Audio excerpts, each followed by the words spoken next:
Welcome to my video about the pattern Cadent. It's spelled Cadent. And if you were in my live class yesterday, this will be review and a chance for you to brush up on some of your skills. Hopefully you'll try it a few times. If this is new to you, just feel free to join us and stop and start the video as you need to. It will just continue in real time as I draw. So in our class yesterday, we talked about some lines. And basically, there's only two types of lines in art. Well, in general, there's a straight line and a curved line. For the sake of this class, we are kind of dividing this into three different types of lines, and we're calling this the straight line. And this one is we'll call it a C curve. It can go either direction. So it's not really about which direction it goes, just kind of curved like the letter C, but usually much flatter. And the third one is a combination of the two C curves. So we will start going one curve direction, change directions, and go the other way. And we'll just call that an S curve. Now I started with this, I guess you could call that counterclockwise one. Then in the middle, I switched directions to a clockwise one. I generally call that an S curve because if you kind of squished it down and made it a little rounder, it would look like an S. But if you start with the other one first, and go the clockwise direction, then turn it and go counterclockwise. I like to call that a two curve to keep the two separate, so you know which way to start. It really doesn't matter. They're both the same thing. One just starts going a different direction than the other. However, once you get into your pattern, you will want to make sure that you stay with the same curve all the way through. I have found, though, that some people really default to one or the other, and you can really struggle with the S curve, but the two curve works great for you, or vice versa. If that is the case, start with the one that feels more natural.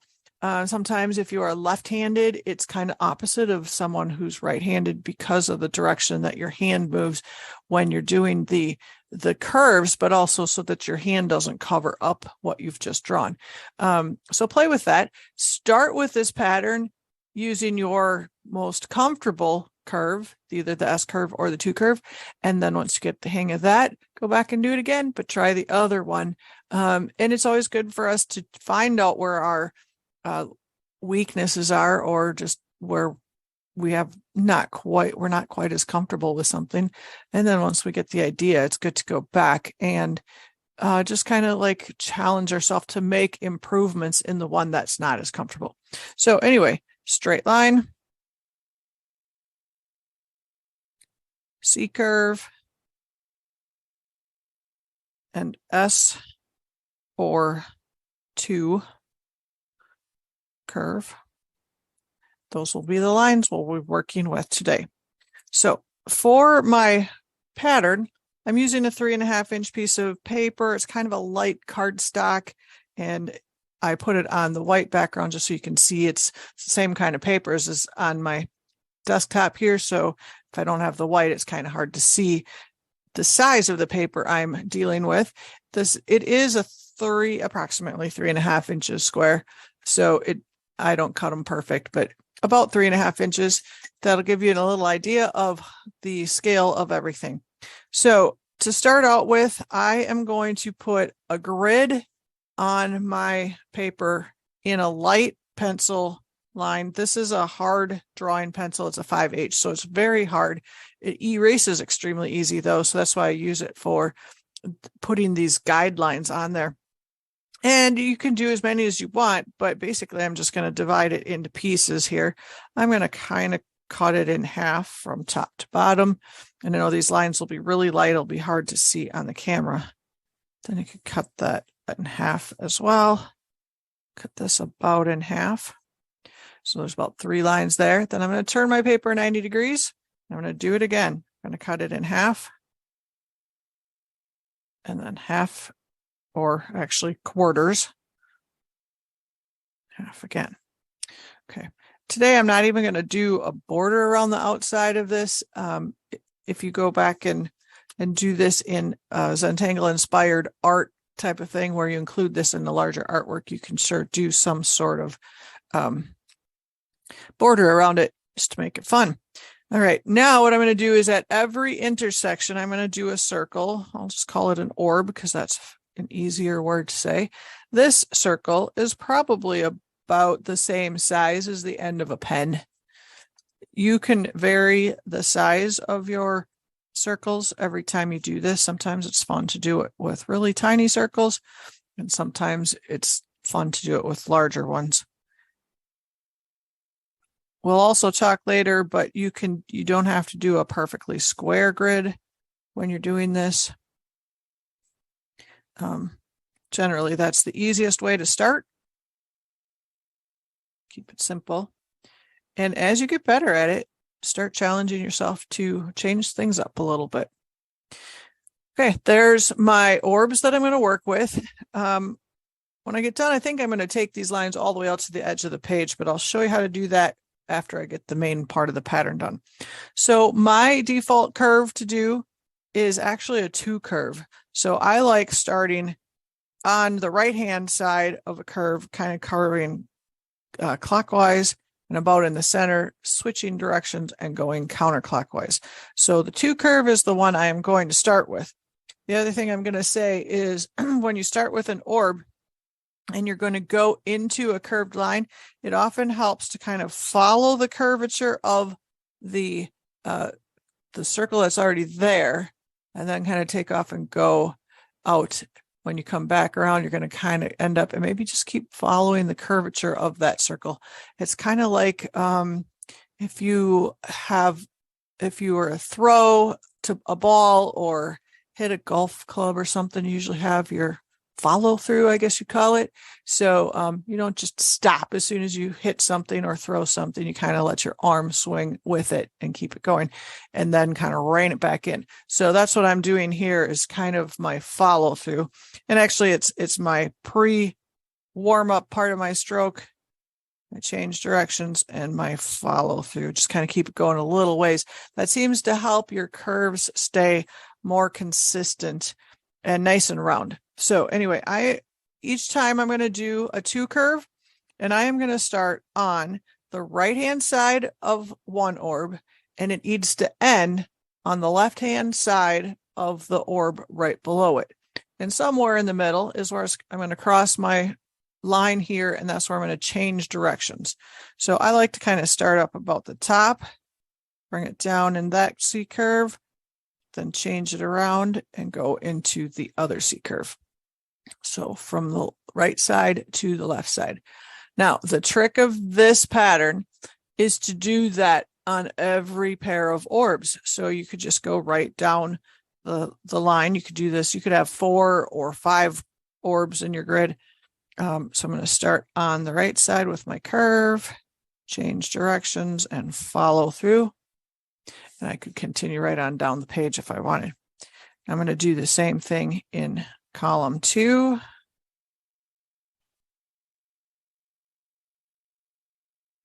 And in column 3. You'll find that it's really hard to be consistent with these.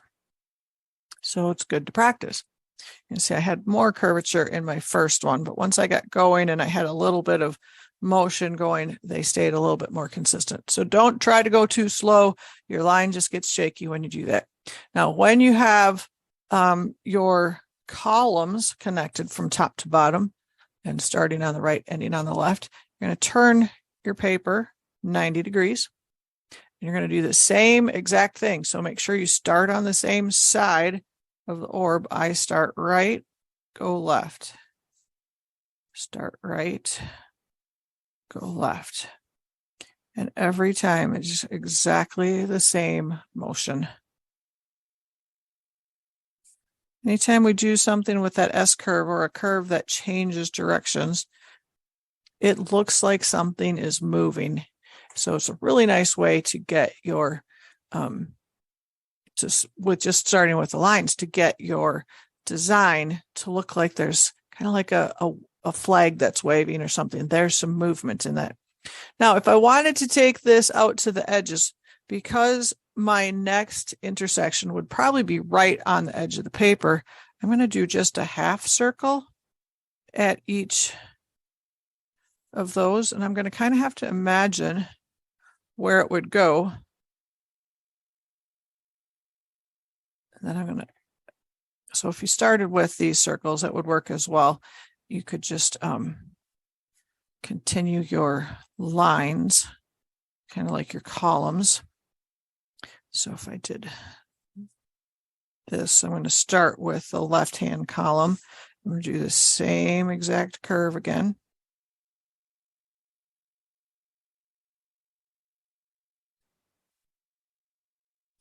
And to do the ones on the top, you could start up here and bring it around down here, or you might be able to turn it completely upside down and the same thing will work.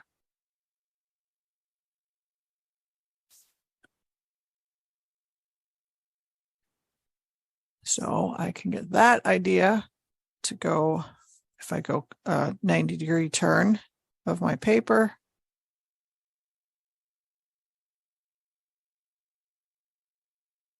That one was a little different of a curve, but it'll work. Then I can turn it around and do the bottom side as well.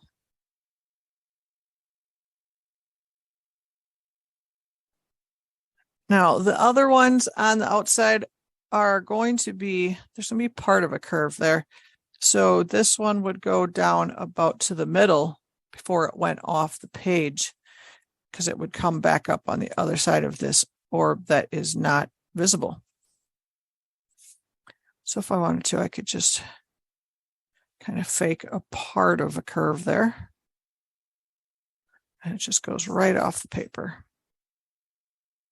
If you turn the paper 90 degrees, it doesn't really matter which direction you go. If you do that every time, your lines should go the same way. Your hand should make the same exact movement every time.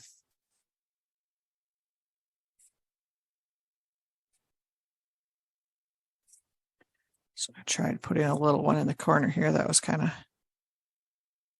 didn't have as much effect, but kind of makes it feel like it's complete. I could do one in this corner. You kind of just want to adapt it to the size of your circles or your grid, and just pretend like it goes off the page and keeps going. It's kind of a nice effect to do sometimes where your line keeps going. It makes your eye think that the picture is a lot bigger than it really is, because you assume that it would keep going where you can't see it. All right, I can go back and erase some of my guidelines that I put on to start with. Clean it up a little bit. And it looks kind of like something that might be woven a little bit. Now if you want to make it look like an over-under weaving, you can do that with a little bit of shading. So what I do sometimes is I will put a little line that kind of tells me which way they're weaving under. So I'm going to pretend this is a ribbon that goes under this one and comes back up and goes under that one. So if you think about it, everywhere that this one goes under the next one, it's going to be a little bit of a shadow. So it's the part that goes under that gets the shadow, and where it comes back out, there's going to be a little bit of a shadow. So right now I'm using an ebony pencil, which is a very soft graphite pencil. And I'm just using a little bit of pressure on that, right up to the edge if I can. Just trying to stay somewhat consistent on which side of the line I'm on. That'd be inside of this one. Then my next row is going to be kind of the opposite squares. So you see every one that I have a little arrow in, I have a shadow on the inside of both right and left edges. So I'm going to do the same thing down here. And I'm going to probably put little arrows up here. So this will be on the inside of both of them. And this line also.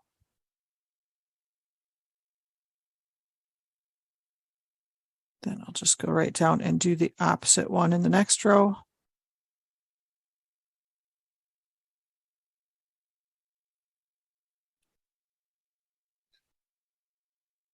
And I have one more row to do up here.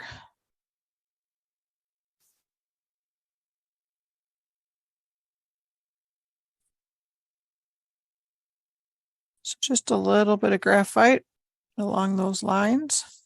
And then you can take your blending stub and blend that out a little bit.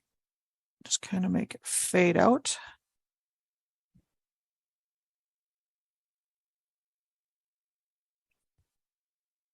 Remember that where the paper or whatever you're working on your canvas gets darker, it's usually a spot where something is further away from your eye or moving away from your eye. The stuff that's closest to you in a painting will be the lightest, brightest stuff, or down on the bottom. But since this doesn't really have a top or bottom, I'm just going to say these ribbons, where they move away from my eye, getting further away, that's where they're going under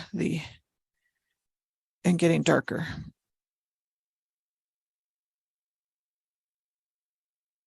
All right, so I'm going to go ahead and finish a little bit of blending on all of those. Already you can start to see when you start to add a little bit of shadow, things start to look a little three-dimensional. They don't appear quite as flat as they were on just the paper. But now if we turn our paper, we're probably going to have ribbons that also go kind of the other direction. So I need to find, and it's going to be the ones that we didn't have any shading in the first time. Those are going to look like that's a ribbon that goes through to there. So now I'm going to do the shading, and just make sure you're watching where you're carefully putting this, you're putting this in the right square. Not really square, I guess it's a four-cornered shape. I'm just going to finish this one row and blend it so you can see what that looks like. Now, of course, when I get this all done, I'm going to erase those little arrows I put in there, or put something else over them.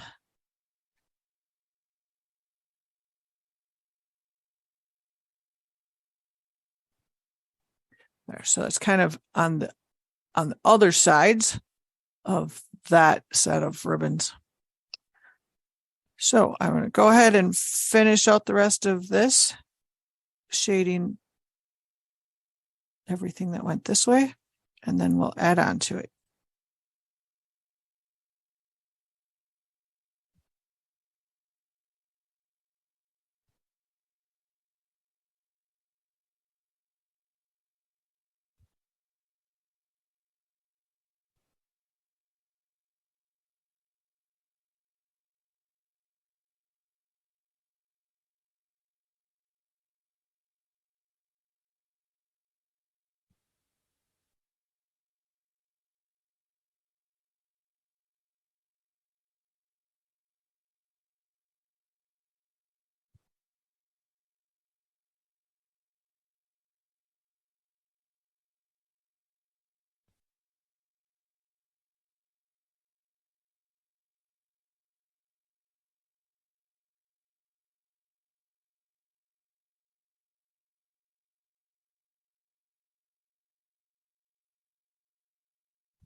Now you could certainly go back and add color with like colored pencils or something. And if you've taken any of my colored pencil classes, you'll remember do 3 different shades of one color, medium, light, dark, medium, light.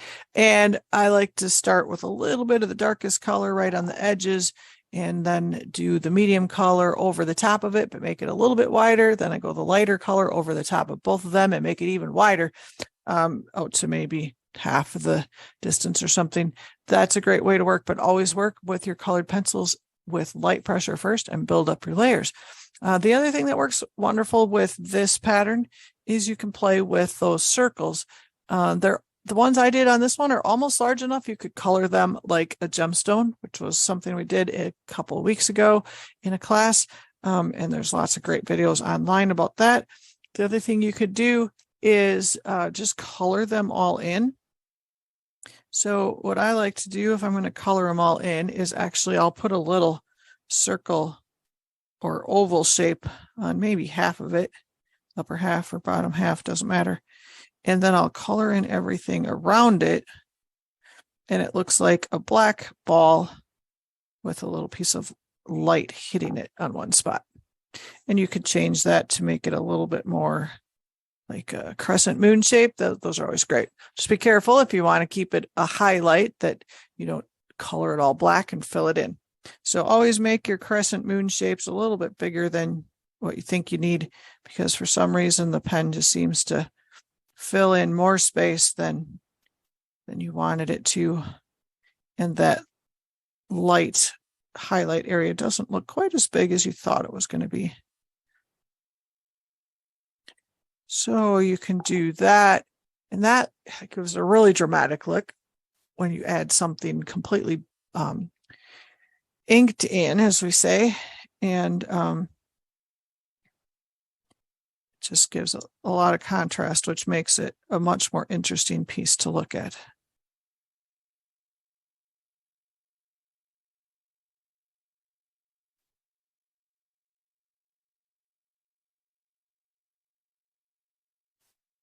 Now, if you like this pattern, I would go back and try it again, maybe doing the S curves, but remember that you're going to always start on the left side and curve to the right. Just whichever curve you start with, do every single one of them the same way, and you'll be fine. Doing it in pen. There we go.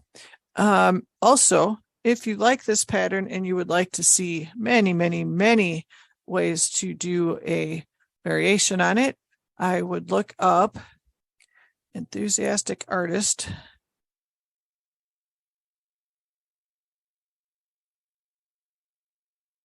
I think it's artist.blogspot.